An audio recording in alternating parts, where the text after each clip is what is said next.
প্রিয় ফলোয়ার্স ভাই ও বন্ধুদের শুভ সন্ধ্যা জানাচ্ছি। আসসালামু আলাইকুম। আমরা গতকালকে যেরকম অস্বাভাবিক একটা বাজার দেখেছি, আজকেও কিন্তু তার ব্যতিক্রম খুব বেশি ঘটেনি। দুইটা দুই রকম, যদিও গতকালকে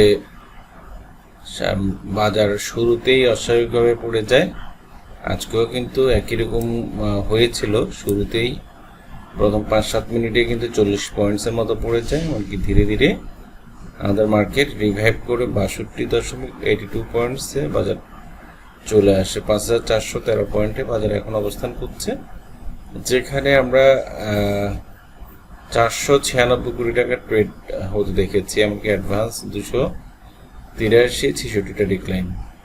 তো গতকালের চরম খারাপ অবস্থা থেকে আজকে মার্কেট আমাদের মোটামুটি 50%-এরও বেশি, প্রায় 60% আমাদেরকে রিকভার করে দিয়েছে। বাট গতকালকে যে শেয়ারগুলো 3% করে পড়েছে, আজকে অধিকাংশ শেয়ারকে আমরা 5%, 10% পর্যন্ত বাড়তে দেখেছি। কিছু শেয়ার এখানে ব্যতিক্রম, সূচক বাড়লেও কমছে, সূচক বাড়লেও পড়ছে, কমলেও পড়ছে। তো সেটা ব্যতিক্রম ঘটনা। আর কালকে আমরা অনেকে বলছি মাত্র 159 কোটি টাকা ট্রেড হয়েছে, যেটা অস্বাভাবিক ছিল, কারণ কালকে তো আসলে আমরা বাই সেল করার কোনো সুযোগই পাইনি। আমাদের ম্যাক্সিমাম শেয়ার সার্কিটে 3%-এ হিট করা ছিল। তো সেক্ষেত্রে আজকে আমরা মোটামুটি বাজারকে অনেক বেশি স্বাভাবিক পর্যায়ে ফেরত এসেছে, এটা বলতে পারি। যদিও 60-65% রিকভার, এতে আমাদের তেমন কোনো কিছু এসে যায় না। তো আজকে আসলে টপ 20 দেখা বা কোন শেয়ারগুলো বেশি বেড়েছে এগুলো দেখার মধ্যে খুব বেশি আমি বিরক্ত গাঁথা দেখি না, কারণ টেকনোট্রাক্স আসার পর থেকে এখনো পর্যন্ত প্রাইসটা ধরে রেখেছে, যদিও আমার কাছেও আছে, আমিও হ্যাপি। আর এটার পাশাপাশি যে শেয়ারগুলো খুবই মানে পেইড আপের দিক থেকে খুবই স্বল্প, সেই শেয়ারগুলো দৌরাত্ম আমরা একটু বেশি দেখেছি। তার মধ্যে ব্যাংক মধ্যে মিডল্যান্ড ব্যাংক আর হচ্ছে আরেকটা ব্যাংক এনআরবিসি, এগুলো মোটামুটি দীর্ঘদিন থেকে ঝিলিক দেখাচ্ছে। তার মধ্যে আপ্তাবর্ত, ফার্মাইট, এই টাইপের অনেক শেয়ারকে আমরা আজকে বেশ ভালো সার্কিটে হিট করতে দেখেছি। তো যে শেয়ারগুলো অনেক বেশি পড়েছে সেগুলো মোটামুটি একটু ভালো করে বাড়ার চেষ্টা করেছে। গতকালকে যেগুলো 3% পড়েছে, আজকে অনেক শেয়ারকে আমরা দেখতে পাচ্ছি 10%, 8%, 5% পর্যন্ত বেড়েছে। তো এটা মোটামুটি একটা ভালো দিক। আর কিছু শেয়ার আছে যেগুলো একটু আগে বললাম, যেমন সিপার্ল, খান ব্রাদার্স, এই শেয়ারগুলো সূচক বাড়লেও যা অবস্থা, পড়লেও তা অবস্থা। এর মধ্যে আজকে রংপুর পাউন্ডে অনেকটুকু বাড়ার পরে আজকে কিছুটা কারেকশন করেছে। ওরিয়েন্টেশনের ক্ষেত্রেও এটা মোটামুটি প্রযোজ্য, গ্রহণযোগ্য পর্যায়ে আছে। শুধু আমরা এখনো পর্যন্ত মানতে পারছি না সিপার্ল আর খান ব্রাদার্সকে। এটার কিছু রিজনও আছে, সেই রিজনগুলো হচ্ছে খান ব্রাদার্সকে আমি অতীতে বলেছি যতটুকু যৌক্তিক পর্যায়ে আসা উচিত ততটুকু এসে একটা রিভার্সাল করেছে, ডেড কাট বাউন্স করেছে খান ব্রাদার্স, এখন সেটাই আবার কারেকশন করছে। আর সিপার্লের ক্ষেত্রে আমরা যেটা দেখেছি 90 থেকে 100 টাকার মধ্যে দীর্ঘদিন ঘোরাঘুরি করার পরে আমি ডেটা খুঁজে পাচ্ছি না, যেটার কারণে এসছে। যদিও যেমন আমরা এই জায়গাটা যদি দেখি, এখানে 90 থেকে 100 টাকার মধ্যে 110, 105 বা 10 টাকা এর মধ্যে দীর্ঘদিন ঘোরাঘুরি করেছে, এমনকি এটা অনেক নিচ থেকে উঠেছে, এমনকি অনেক। আমি এটা একটু ভালো জায়গায় নিয়ে আসি, স্ক্রল করে যাচ্ছে ওটা এক্স্যাক্টলি।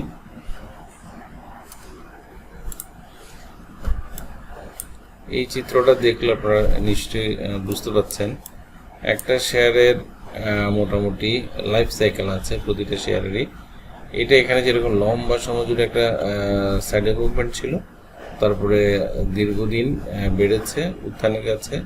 খান ব্রাদার্সের ক্ষেত্রে আমরা দেখেছি, কেপিপিএল এর ক্ষেত্রে আমরা দেখেছি, আর এখন পতন হয়েছে মোটামুটি ধীরে ধীরে। এখানে একবার সাইডে মুভমেন্ট ছিল এই জায়গাটাতে, মানে এটা এক্স্যাক্টলি ডেড ক্যাট বাউন্স, আবার নিচে এসে আবার একটু বেড়েছে, তারপর আবার সাইডে এখান থেকে ব্রেকডাউন করে মোটামুটি একটা পর্যায়ে অনেক দিন ছিল। এখন এই জায়গাটা ব্রেকডাউন তুলছে, এমনকি করে ফেলেছে অলরেডি, ব্রেকডাউন করে এখন নিচের দিকে চলে যাচ্ছে। যদি এরকম লম্বা একটা র্যালি হয় তাহলে কিন্তু এক্স্যাক্টলি শেয়ারটা ভবিষ্যৎ আমরা খুব বেশি ভালো দেখছি না, কারণ এটা যদি আবার এখানে একটা লম্বা পতন হয় সেটা 50 টাকার কাছাকাছি একটা অবস্থানে চলে আসার জায়গা আছে, কিন্তু সেটা একদিনে কিন্তু আসবে না। এখন যে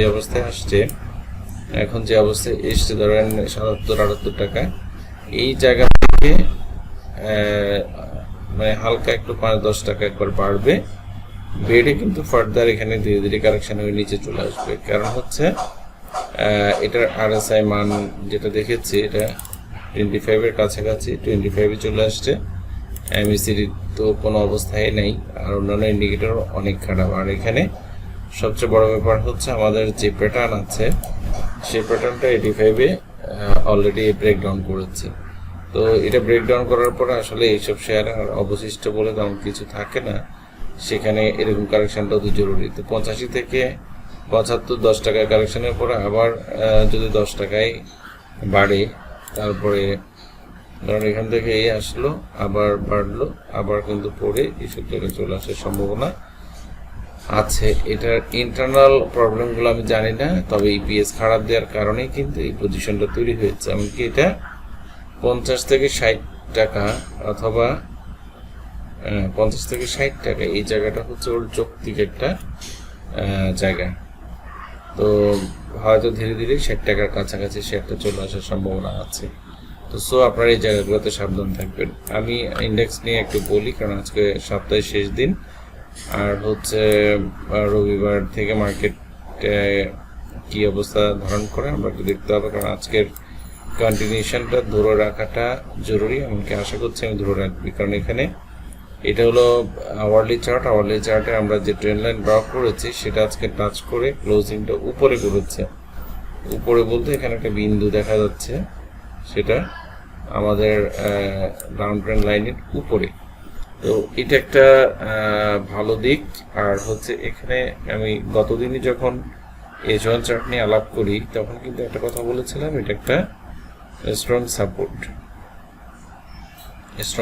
এখান থেকে বেড়ে যাওয়াটা খুবই যৌক্তিক। এমনকি 5315-20 থেকে আমাদের মার্কেটটা বেড়ে যাবে এরকম একটা আমার প্রত্যাশা ছিল, এমনকি সেটাই মোটামুটি ঘটেছে। তবে এই লাইনের ভিতরে আসেনি, এটা একটা ভালো দিক। যদি আজকে খারাপ হতো হয়তো এই লাইনের মধ্যেও চলে আসতে পারতো। তো আমরা এখানে তেমন বেশি কিছু রেজিস্ট্যান্স দেখি না, রেজিস্ট্যান্স হচ্ছে 5480-এর কাছাকাছি জায়গায়। এর আগে তেমন কোনো রেজিস্ট্যান্স নেই। রবিবারও আমরা এই ধারাটা অব্যাহত থাকবে এটা আশা করছি। আর ডে চার্ট তো মোটামুটি একেবারে মানে ফাটাফাটি একটা অবস্থা, খুবই ভালো, চমৎকার একটা কারণে বলছি। আমরা এই জায়গাগুলোতে যে 61.8%-এর একটা কথা বলেছিল 5275, সেটাতে না আসলেও 5310-15 কাছাকাছি এসছে।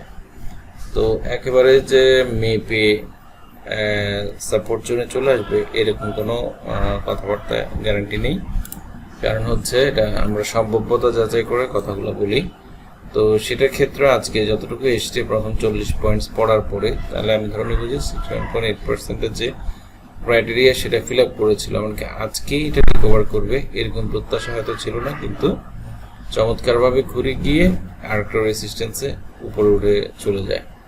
তো এটা খুবই ভালো একটা দিক। আমাদের আস্থা জন্মানোর জন্য বাজারে আজকের এই মার্কেটটা খুবই জরুরি ছিল, এমনকি সেটা হয়েছে। আর যে ক্যান্ডেলটা ক্রিয়েট করেছে সেটাও কিন্তু ঊর্ধ্বমুখী বাজারেরই প্রতিফলন লক্ষণ।